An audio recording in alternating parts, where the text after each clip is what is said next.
Սիրելի հայրենակիցներ, շարունակելով ստեղծված վիճակի մասին մեր քննարկումները, այսօր ուզում եմ անդրադառնալ իմ մեղքերին։ Նկատի ունեմ, եթե եղել է անհաջողություն, նշանակում է ես ինչ որտեղ սխալվել եմ։ Բայց եկեք հասկանանք, թե ես երբ եւ ինչում եմ սխալվել կոնկրետ այս իրավիճակի հետ կապված։ Եվ պետք է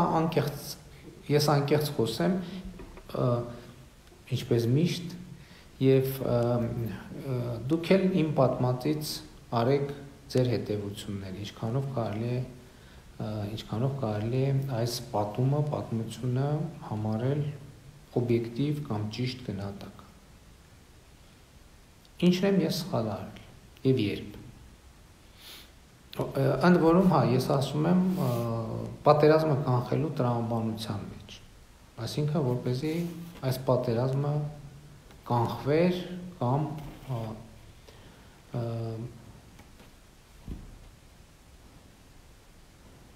պատերազմը կանխվեր, հələ որ այդքանին անդրադառնանք։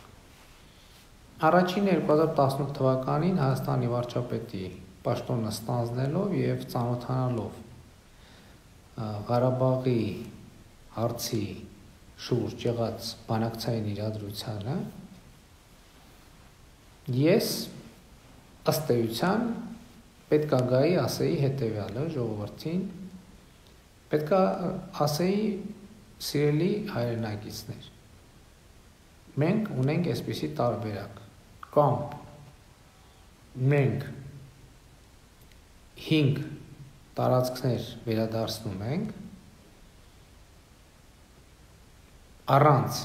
Լեռնային Ղարաբաղի կարգավիճակի ճշգրտման, կամ մենք ունենում ենք պատերազմ։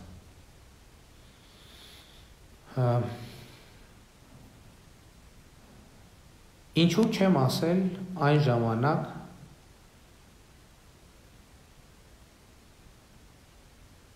այդ մասին։ Արդեն անդրադարձել է, որովհետև նախ կարևոր եմ համարել, որ փորձ անեմ, որ այդ բանակցային տրամաբանությունը որոշակիորեն փոխել։ Եվ ըստ էության ստացվում է, որ ինձ չի հաջողվել այդ բանակցային տրամաբանությունը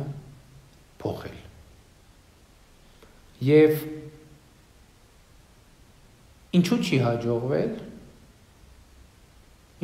հաջողվել, նախորդ ելույթներից մեկում ասացի, որովհետև այդ թեման տարածքների հանձնման թեման միակ կոնկրետ առարկայական թեման է եղել, որ այս բանակցություններում շատ հստակ եւ տարընթերցումների տեղիք չտվող թեզ է եղել, այսինքն հարցը չի եղել, որ այդ տարածքների վերադարձ, այնտեղ չի եղել տարբերակ, այս որ գրած է տարածքների վերադարձ, ոնց մեկնաբանենք սա։ Սա վերադարձ է, թե վերադարձ չի, թե սա վերադարձ է, թե կիսա վերադարձ է եւ այլն, եւ այսպես շարունակ։ Այսինքն միակ տարընթերցում չտվող թեզն է եղել ամբողջ բանակցային պատմության մեջ։ Եվ ըստ էության կարծրացած իրողություն։ Բայց նույնիսկ եկեք պատկերացնենք մի իրավիճակ, երբ որ ես գալիս եի ասում եմ, որ ժողովուրդ ջան, գիտեք ինչ, մենք ունենք այսպիսի իրավիճակ։ Էսա մեր ընտրությունը։ Ինչի դուք ասելու եք, ինչ լավ բան է սա, որտեղ էիր այսքան ժամանակ, բա ինչի շուտ չէիր ասում, մենք էլ տենց բանի ենք սպասում։ Բա իհարկե, այդ տարածքները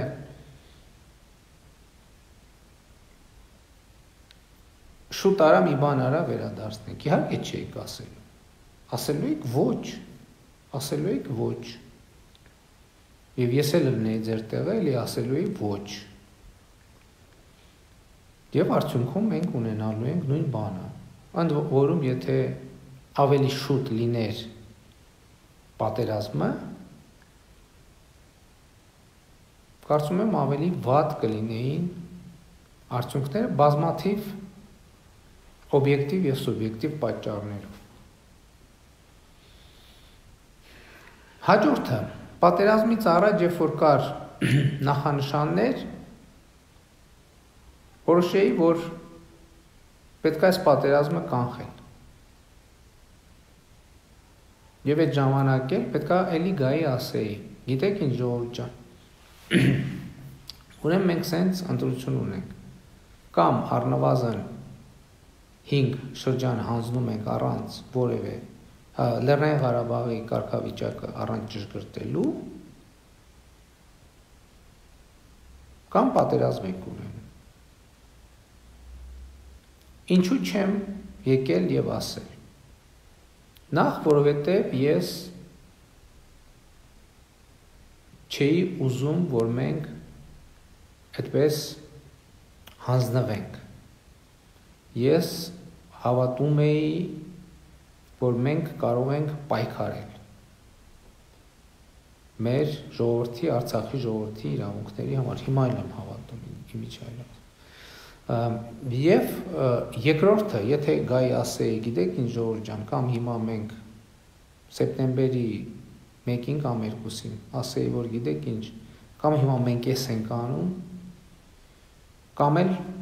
պատերազմ ալինու։ Ինչ էր ասելու հայ հանրությունը։ Ասելու էր են, դու պատկերացրեք այսօր երբ որ մենք ցավոք այդքան անհաջողություն ունեցանք պատերազմում, պատկերացրեք այսօր, կամ այսօր էլ չէ, մի 10 օր առաջ մի անգամ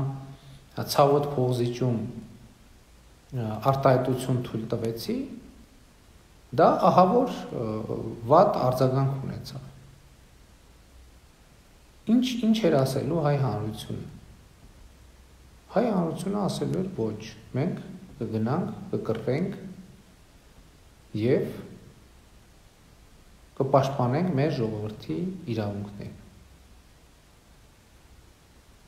Ակնհայտ է, չէ, որ այսպես էր լինելու։ Եվ արդյունքում մենք ստանալու էինք պատերազմ։ Հաջորդ հարցադրումը, եթե այսպես էր, ինչու օրինակ պատերազմի 3-րդ օրը, 4-րդ օրը, 5-րդ օրը, 6-րդ օրը մենք այդպիսի չկանխեցինք դրա, փորձեցինք կանխել դրա հետագա զարգացումը։ Նախ սկզբնական շրջանում պատերազմը բավականին հաջող էր ընթանում հայկական կողմի համար եւ երկրորդը ըստ էության պատերազմը կանխելու պայմանը նույնն էր, այսինքն իրադրությունից ռազմաճակատի չէր փոխվում, այսինքն եթե մենք մեծ հաջողություն չէինք ունենում, ռազմաճակատի իրադրությունից դա ամենևին չէր փոխվում, էլի պայմանը նույնն էր։ 5 տարածքի վերադարձ առանց Լեռնային Ղարաբաղի կարգավիճակը ճշգրտելու։ Եվ իմիջիալոց կարևոր հանգամանք նաև կարգավիճակի ճշգրտման հստակ մեխանիզմ չունենալու։ Եվ ինչու չեմ եկել եւ դա չեմ ասել, որովհետեւ ես էլի հավատում էի, որ մենք կարող ենք պայքարել եւ դրա համար փորձում էի անել ինձնից կախված առավելագույնը, եւ երկրորդը, եթե գայի ասեի հայ հանրությունը ինչ էր ասելու էր, հա, շատ լավ, եկեք դե այդ 5 առնվազն 5 տարածքները հանձնենք եւ խաղաղություն ունենանք, ընդ որում պատերազմի մեկնարկից հետո այլևս խոսքը չէր լինելու 5 տարածքների մասին, այլ լինելու էր 7 տարածքների մասին, մանավանդ պատերազմի ինչ-որ փուլից, ընդ որում ընդ որում ավելի ընդլայնված, գնալով ավելի ընդլայնված սեգմենտով։ Եվ ինչու այդ փուլերից որևէ մեկում որևէ նման որոշում չկայացվեց։ Շատ պարզ մի պատճառով, մենք ուզում էինք բեկել, մենք ուզում էինք Պաշտպանության բանակը, գլխավոր շտաբը, մենք բոլորս, մեր ժողովուրդը ուզում էր բեկել պատերազմի ընթացքը։ Եվ երբ է որ կայացվեց այսպիսի ցավոտ որոշում, երբ որ արդեն ակնհայտ էր, որ մենք պատերազմի ընթացքը բեկելու հնարավորություն չունենք։ Եվ մեր առաջ դրված էր խնդիր խուսափել վատթարագույնից։ Ըստ էության, եթե մենք տեսնում ենք, թե ինչ վիճակում ենք այսօր, հետահայաց կարող ենք ասել, որ եթե մենք մի տարի առաջ համաձայնված լինեինք այդ բանաձևին, 5 տարածքների վերադարձի, ըստ էության ունենայինք ավելի լավ վիճակ, քան ունենք այսօր։ Եվ դա ճշմարտություն է։ Բայց ով է, որ Հայաստանում կհավատար, որ դա ճիշտ ճանապարհ է։ Շատ քիչ մարդիկ եւ այդ թվում կներեք ես էլ չի հավատա, որ դա ճիշտ ճանապարհ է, որովհետեւ այնքան անորոշություններ են բացվում, որ դա դառնում է խնդրահարույց։ Դա դառնում է խնդրահարույց եւ ըստ էության ստացվում է, որ մենք առանց պայքարի ուղղակի որևէ բան հանձնեցինք եւ որևէ բան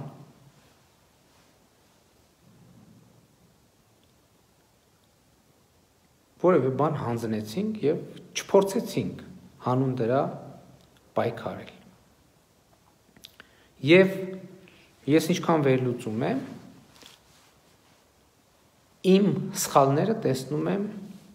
ահա այս տիրույթում։ Կարելի է դա սխալ համարել։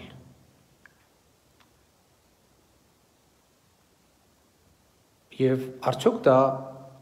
բերում է պատասխանատվություն։ Այս իրավիճակը իհարկե բերում է պատասխանատվություն, եւ ես լիոլի կրում եմ այդ պատասխանատվությունը, ամբողջապես եմ կրում, անձամբ եմ կրում, անկախ բոլոր հանգամանքներից, բայց հետահայաց նայելու դեպքում ես գիտեմ, որ ինձ համար եւ ձեզ համար այդ լուծումները ուղղակի անհնար էին։ Եվ փաստը այն է,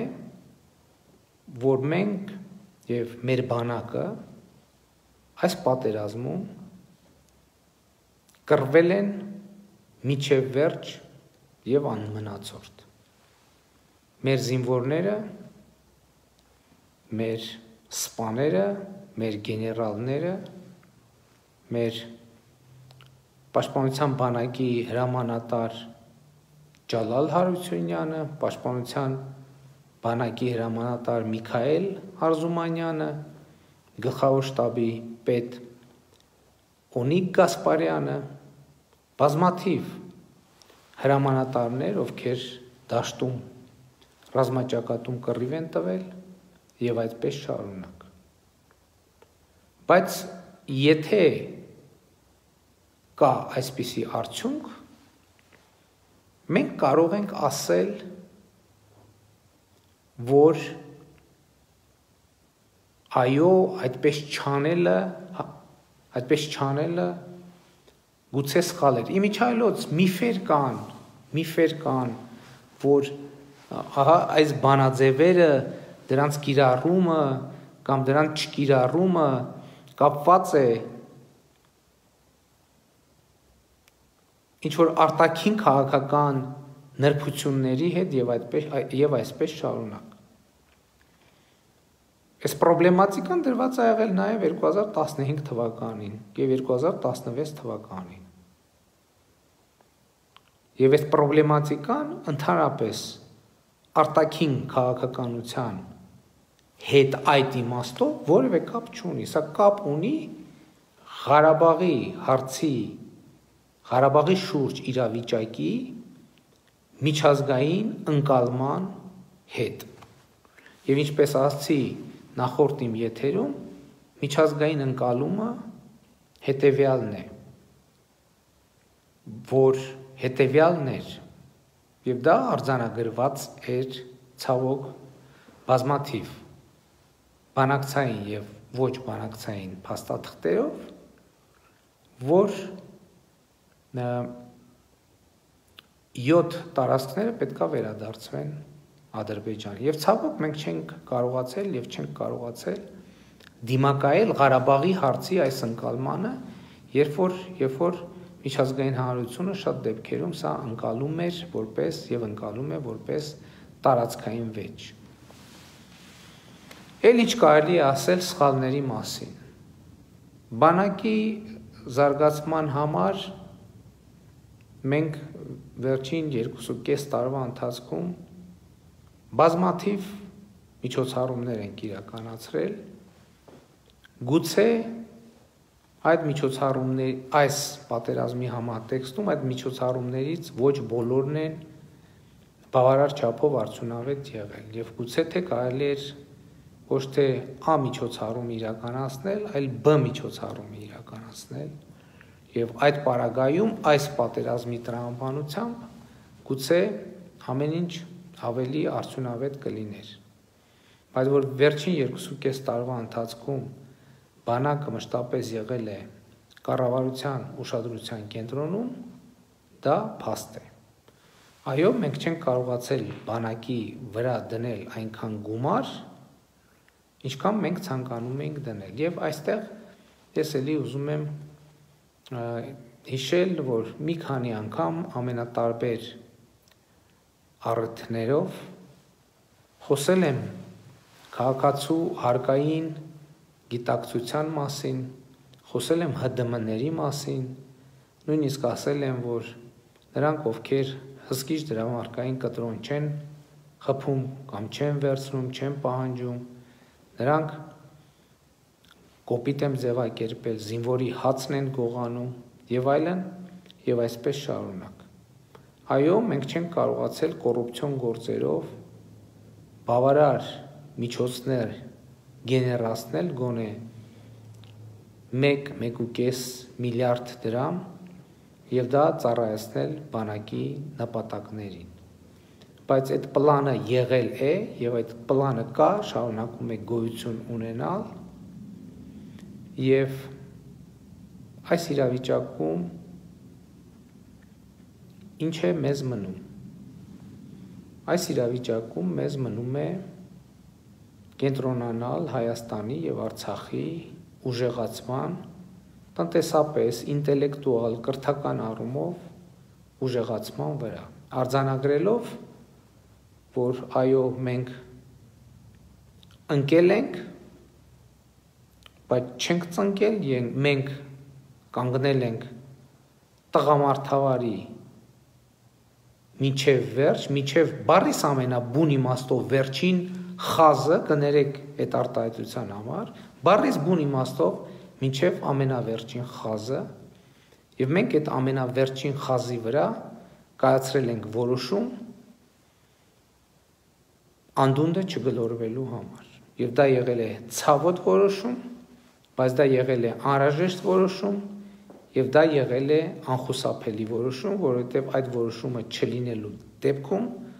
մեր իրադրությունը լինելու էր շատ ավելի վատ։ Իհարկե, էլի եմ ասում, ես անձամբ կրում եմ պատասխանատվություն այս ամենի համար եւ կրում եմ այդ պատասխանատվությունը, շարունակում եմ կրել այդ պատասխանատվությունը եւ շարունակելու եմ կրել այդ պատասխանատվությունը եւ կուզեի ընդգծել, որ այո, ես հավատում եմ, սա մեծ